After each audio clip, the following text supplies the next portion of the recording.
Mission institute में आप सभी का स्वागत है। आइए आज हम सब लोग देखते हैं वर्षा का अगला क्रम, जिसे हम चक्रवाती वर्षा कहते हैं। कल की क्लास में हमने रेन का जो प्रारूप है उसके अंतर्गत देखने का प्रयास किया। हमारी संवहनी वर्षा हमारी संवहनी वर्षा हमारे सूर्य के प्रकाश से वाष्पोत्सर्जन के परिणाम स्वरूप जब वायु ऊपर उठती है जल वाष्प लेकर के, तब वर्षा जब होती है तो उसे हम संवहनी वर्षा कहते हैं। दूसरा क्रम हमने वर्षा का देखा पर्वतीय वर्षा। जब जलवाष्प युक्त हवाएं हमारे पर्वतों के सहारे ऊपर उठती हैं और पर्वतों के सहारे ऊपर उठ करके वर्षा के कारक के रूप में उत्तरदायी होती हैं, वर्षा के बूंदों के रूप में पुनः गिरती हैं, जिसे हम पर्वतीय वर्षा कहते हैं। दुनिया में सबसे ज्यादा अगर किसी प्रकार की वर्षा होती तो हमारी पर्वतीय वर्षा होती है। परंतु यहां पर हमारी तीसरे प्रकार की जो वर्षा है उस वर्षा को हम कहते हैं चक्रवाती वर्षा। हम लोग चक्रवाती वर्षा के विषय में जानने का प्रयास करेंगे कि चक्रवाती वर्षा कैसे होती है और किस प्रकार से होती है। यहां पर उसे हम लोग देखेंगे। हमारी पृथ्वी पर जलवाष्प लेकर के हवाएं अलग अलग दिशाओं से चलती हैं। जलवाष्प लेकर के अलग अलग दिशाओं से चलती हैं हवाएं। ये हवाएं जब अलग अलग दिशाओं से चलती हैं तो आकर के कहीं ना कहीं ये क्या करेंगी, आपस में टकराएंगी। और जब ये हवाएं आपस में टकराती हैं तो फिर यहां पर चक्रवातों का इस प्रकार से निर्माण होता है। उच्च वायुदाब की निम्न वायुदाब की इस तरीके के हवाएं जब आकर के आपस में टकराती हैं तो फिर यहां पर साइक्लोन बनते हैं, चक्रवातों का निर्माण होता है और चक्रवातों के माध्यम से ऐसे हवा ऊपर उछाल दी जाती है। और हम सभी लोग जानते हैं अपने वर्षा के पैटर्न में, अगर हमारी हवाएं जलवाष्प युक्त कभी भी ऊपर ऊर्ध्वाधर भेजी जाएंगी आसमान में तो उनमें एडियाबेटिक टेम्परेचर तापपतन दर होता है और परिणाम स्वरूप हम सबको वर्षा प्राप्त होती है। तो यहां पर भी कहीं ना कहीं हम लोग वर्षा प्राप्त करेंगे, क्योंकि हमारी हवाएं यहां से क्या की जाएंगी, ऊपर की दिशा में उठा दी जाएंगी। और ये हवाएं कहीं ना कहीं क्या हैं, जलवाष्प युक्त हवाएं हैं। इनमें जलवाष्प है और यही आर्द्रता युक्त पवनें कहीं ना कहीं ऊपर जब उठा दी जाती हैं, जलवाष्प लेकर ये प्रवाहित हो रही हैं। जब आपस में टकराती है तो साइक्लोन बन जाते हैं और इस प्रकार से ये साइक्लोन ऊपर की तरफ भेजे जाते हैं। और जब ये साइक्लोन हमारे ऊपर की तरफ चले जाते हैं इसी से हमारी वर्षा होती है, जिस वर्षा को हम कहते हैं चक्रवाती वर्षा। इसे हम कहते हैं चक्रवाती वर्षा। ये हमारी कौन सी वर्षा है, चक्रवाती वर्षा। अर्थात हम जो वर्षा प्राप्त करते हैं संपूर्ण विश्व में तीन प्रारूप से ही हम वर्षा प्राप्त करते हैं। पहला प्रारूप हमारा होता है संवहनी वर्षा, दूसरा प्रारूप हमारा होता है पर्वतीय वर्षा और तीसरा प्रारूप हमारा वर्षा का प्राप्त करने का होता है हमारी चक्रवाती वर्षा। अन्य किसी भी प्रारूप से हम सब लोग वर्षा की एक बूंद भी नहीं प्राप्त कर सकते। इस बात को लेकर के प्रत्येक विद्यार्थी बिल्कुल क्लियर हो जाए। अगर हम वर्षा प्राप्त करेंगे तो या तो हम संवहनी वर्षा प्राप्त करेंगे या फिर हम पर्वतीय वर्षा प्राप्त करेंगे या फिर हम चक्रवाती वर्षा प्राप्त करेंगे, और किसी भी अन्य प्रारूप से वर्षा हम प्राप्त नहीं कर सकते हैं। आइए एक बात यहां पर और हम लोग देखने का प्रयास करते हैं और जानते हैं। यहां पर जब हम देखें, हमारे ग्लोब पर हम देखने का प्रयास करते हैं कि वर्षा का वितरण कैसा है। वर्षा का वितरण कैसा है, ये हमारी पृथ्वी है। हमारी पृथ्वी पर ये बीचों बीच से होकर के हमारी कौन सी रेखा जाती है, विषुवत रेखा होकर के जाती है। विषुवत रेखा के 10 अंश उत्तरी गोलार्ध और 10 अंश दक्षिणी गोलार्ध, इस इलाके में उच्च वर्षा का क्षेत्र होता है। कैसा वर्षा, उच्च वर्षा का क्षेत्र माना जाता है। ये उच्च वर्षा का क्षेत्र, इसे हम ग्लोब पर देखते हैं। कभी भी आपसे एग्जामिनर पूछें कि हमारे ग्लोब पर, हमारी पृथ्वी पर उच्च वर्षा का क्षेत्र, सर्वाधिक उच्च वर्षा का क्षेत्र कौन सा होता है? तो सर्वाधिक उच्च वर्षा का क्षेत्र कहीं न कहीं हमारी विषुवत रेखा होती है, सबसे ज्यादा वर्षा प्राप्त करती है ये। यहां पर संपूर्ण विषुवत रेखा पर सबसे ज्यादा वर्षा प्राप्त होती है, तो यहां पर कहीं ना कहीं हमें सबसे ज्यादा वर्षा प्राप्त होती है। यहां पर सबसे ज्यादा वर्षा होती है, इसी कारण से कहीं ना कहीं विषुवत रेखा पर जैव विविधता कैसी पाई जाएगी? जैव विविधता जब हम देखते हैं,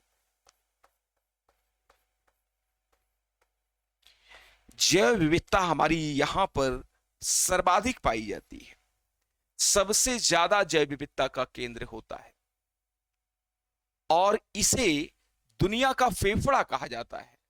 दुनिया का क्या कहा जाता है? फेफड़ा कहा जाता है।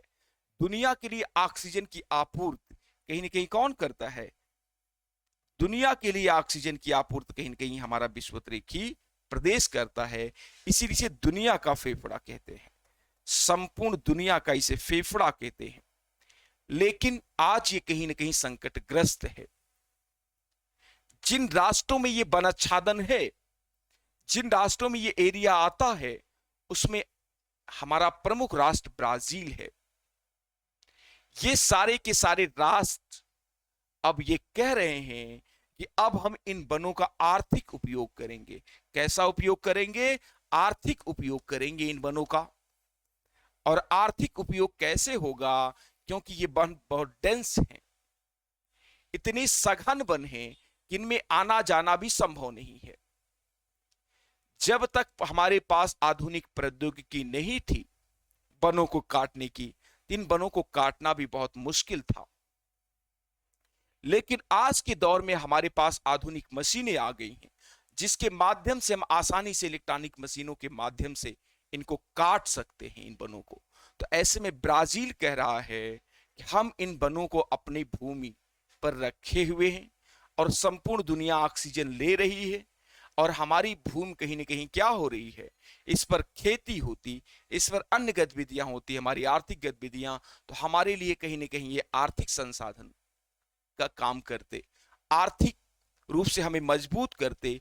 नहीं तो ये हमारा एरिया कवर्ड है, ये हमारा एरिया घिरा हुआ है वनों से, इस कारण इसका हम कुशलतम आर्थिक उपयोग नहीं कर पा रहे हैं।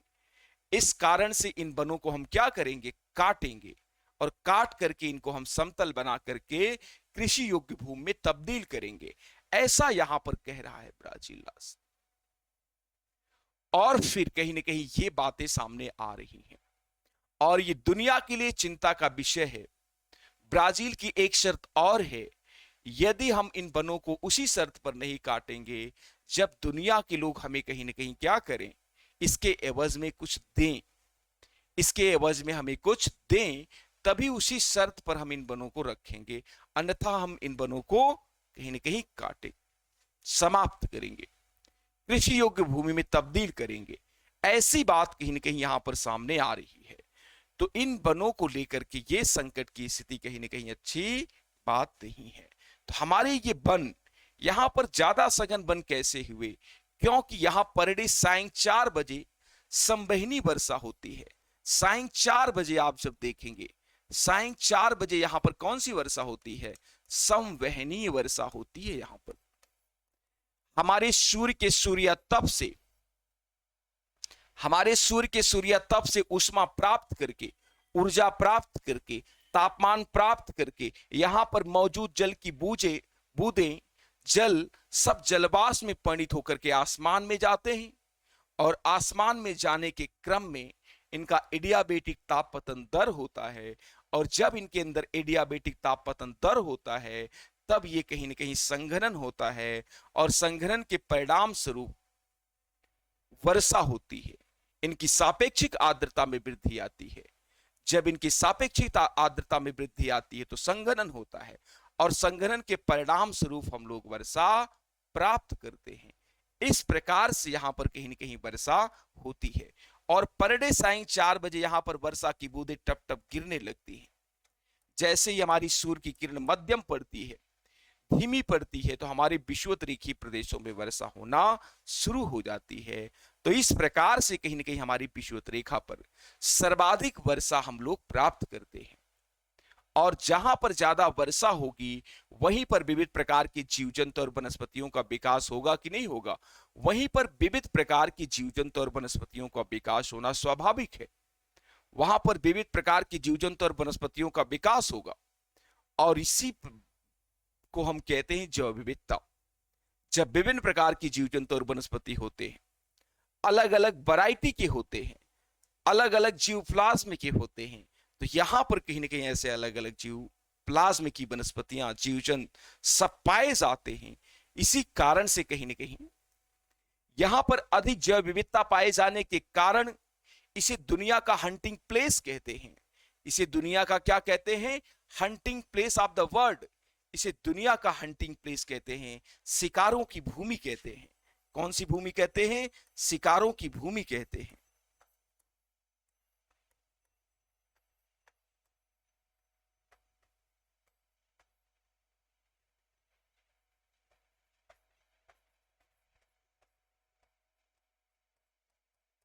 लैंड ऑफ हंटिंग के नाम से जानते हैं, इसे लैंड ऑफ हंटिंग के नाम से जानते हैं, शिकारी भूमि के तौर पर इसे हम लोग जानते हैं, क्योंकि यहां पर वर्षा ज्यादा होती है।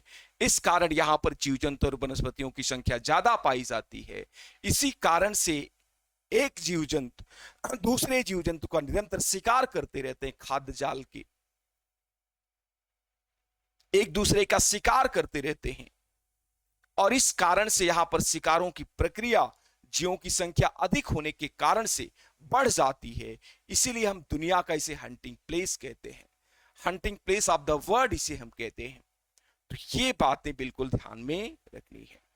और यहां पर जो पेड़ पौधे होंगे, छोटे छोटे वनस्पतियों का क्रम यहां पर विकसित नहीं हो पाता है, क्योंकि विषुवत रेखा के पास मौजूद जो मिट्टियां होती हैं उनमें इतना अधिक वर्षा होने के कारण, इन जो मिट्टियां यहां पर मौजूद होती हैं, इतनी अधिक वर्षा होने के कारण निरंतर जल भराव की स्थिति रहती है।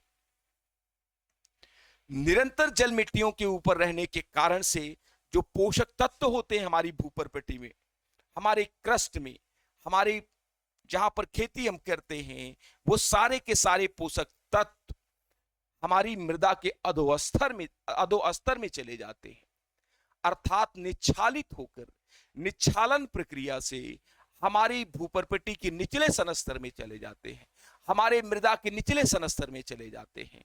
और जब हमारी मृदा के निचले सनस्तर में चले जाते हैं, तब कहीं ना कहीं यहां पर ऊपरी छोटी छोटी वनस्पतियों की जड़ें छोटी छोटी होती हैं।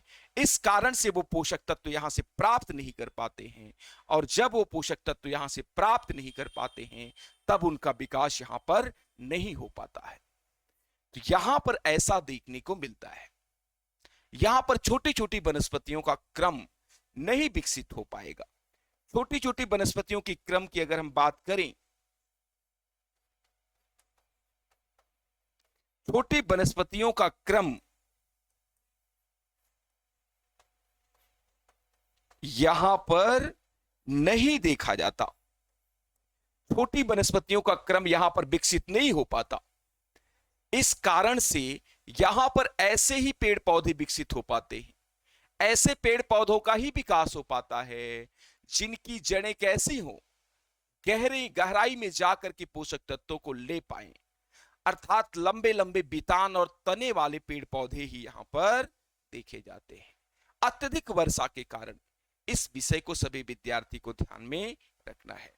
और फिर हम यहां विषुवतरेखीय प्रदेश में देखें अगर हम, तो यहां सबसे कम वर्षा प्राप्त होती है।